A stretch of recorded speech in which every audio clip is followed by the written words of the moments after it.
दोस्तों पूजा के पिता अपनी बेटी के साथ ही संबंध बनाया करते थे।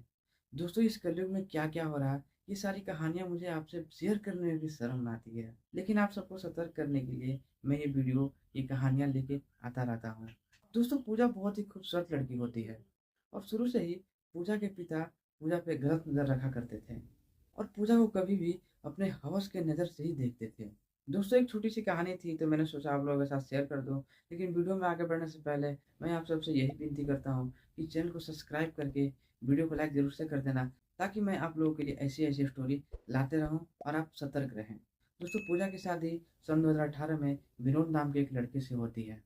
दोस्तों पूजा बहुत ही खूबसूरत थी, तो लड़कों वाले की कोई तिलक का माँग नहीं था, वो लोग बिना पैसे के ही शादी कर लेते हैं। ऐसे तिलक दहेज लेना भी नहीं चाहिए। तो दोस्तों पूजा की शादी हो जाती है सन 2018 में। दोस्तों शादी के 3 साल बीत जाते हैं और पूजा का कोई बच्चा नहीं होता है। पूजा का काफ़ी इलाज करवाया जाता है, फिर भी पूजा को कोई बच्चा नहीं होता है। दोस्तों सॉरी मैं शहर का नाम बताना भूल गया। तो दोस्तों ये कहानी है उत्तर प्रदेश की।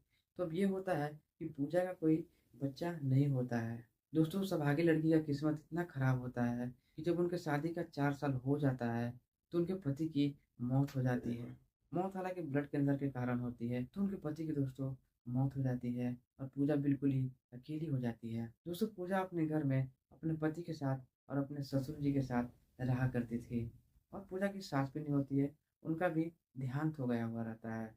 दोस्तों अब घर में बसते हैं पूजा और उनके ससुर जी। दोस्तों जब शादी करके पूजा अपने घर आती है, अपने ससुराल आती है, तभी से विनोद के पिता पूजा पे अपनी गंदी निगाहें रखा करते थे। दोस्तों पूजा का साथ तो विनोद भी छोड़ के चला जाता है। अब पूजा अकेली पड़ जाती है। दोस्तों पूजा अपने घर कौन-सा मुँह लेके जाती। दोस्तों जब लड़की का विदाई हो जाता है, तो उसके ससुराल में ही उसका सब कुछ होता है। वहीं पे खाएगी, पिएगी और वहीं पे उसको मरना भी है। तो दोस्तों जैसे-तैसे पूजा अपने ससुर के साथ अब ज़िंदगी काटने लगती है। दोस्तों पूजा के ससुर जी का सरकारी नौकरी होता है, लेकिन उनको रिटायरमेंट मिल चुकी थी। रिटायरमेंट के पैसे से ही अपना घर चलाते और पूजा को भी खिलाते उसी पैसों में ही। दोस्तों एक दिन ऐसा आता है कि पूजा के ससुर पूजा से बोलते हैं कि तुम हमसे शादी कर लो, अब तुम्हारा तो पति भी नहीं रहा। तुम इस भरी जवानी में क्या करोगी? तुम मुझसे शादी कर लो, तुम्हारे तो पति का भी देहांत हो चुका है। दोस्तों ससुर जी के मुँह से ये बात सुनते ही पूजा बहुत ही रोने लगती है। वो बोलते हैं तुम्हारी बोझ मैं उठा रहा हूँ, मैं तुम्हें खिलाता हूँ, पिलाता हूँ। अगर मैं तुम्हें छोड़ दूँगा तो तुम क्या करोगी, कहाँ जाओगी? तुम्हें रहना तो मेरे साथ ही पड़ेगा। दोस्तों पूजा एक बहुत ही पढ़ी-लिखी और समझदार लड़की होती है। लेकिन दोस्तों पूजा के ससुर पूजा को सिर्फ़ बॉस की नज़र से ही देखते थे। दोस्तों एक दिन पूजा के ससुर सुधीर जी मार्केट में जाते हैं कुछ सामान लेने के लिए। दोस्तों वो कुछ साग-सब्जियाँ लेते हैं और राशन की सारी सामान लेते हैं और ये सब सारी चीज़ें लेने के बाद वो सीधा मेडिकल को जाते हैं और मेडिकल में जाके वो नींद की दवाइयाँ खरीदते हैं। दोस्तों हवस ने उनको इतना अंधा कर दिया था कि वो अपने बहू को नींद की दवाइयाँ खिलाकर उसके साथ संबंध बनाना चाहते थे। दोस्तों पूजा के ससुर एक गिलास में नींद की गोलियाँ को डाल देते हैं और पूजा को दे देते हैं। दोस्तों पूजा वो दूध पी लेती है और दोस्तों पूजा को गहरी नींद आ जाती है, उसे नशा हो जाता है सोने का। दोस्तों पूजा के ससुर सुधीर इसी चीज़ का इंतज़ार कर रहा था। दोस्तों पूजा को जैसे ही नींद आ जाती है, नशा हो जाता है उसे, दोस्तों उसके बाद पूजा से वो संबंध बनाता और दोस्तों पूजा के जगने से पहले ही उसके रूम से सुधीर भाग जाता और दोस्तों इस तरह से पूजा को शक भी नहीं होता। दोस्तों ऐसे काफ़ी दिनों तक चलता रहा। दोस्तों धीरे-धीरे अब पूजा को भी शक होने लगा था। उसे भी पता चल चुका था कि मेरे साथ कुछ तो गलत हो रहा है।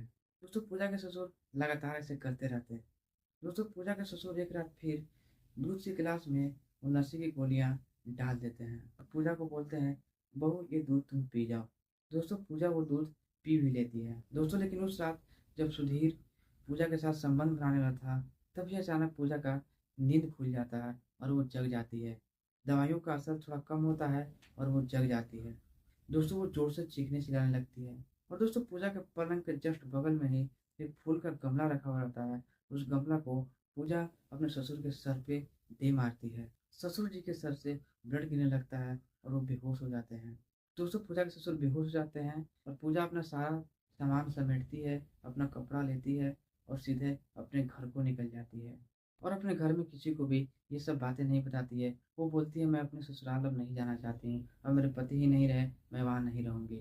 दोस्तों पूजा अब अपनी ज़िंदगी को अकेले ही जीना चाहती थी। एक साधारण सी ज़िंदगी वो जीने लगती है अपने घर में ही, और वो दोबारा शादी के बारे में कभी नहीं सोचती है और अपने माँ-बाप के घर पे ही रह जाती है। दोस्तों, ये एक छोटी-सी स्टोरी थी। आपको ये वीडियो कैसी लगी हमें ज़रूर बताना, और चैनल पे नए तो सब्सक्राइब ज़रूर से कर देना, और वीडियो को एक लाइक ज़रूर करना, ताकि हमारा हौसला यूँ ही बढ़ता रहे और हम आप सबके लिए ऐसे ही नई-नई स्टोरियाँ लेकर आते रहें।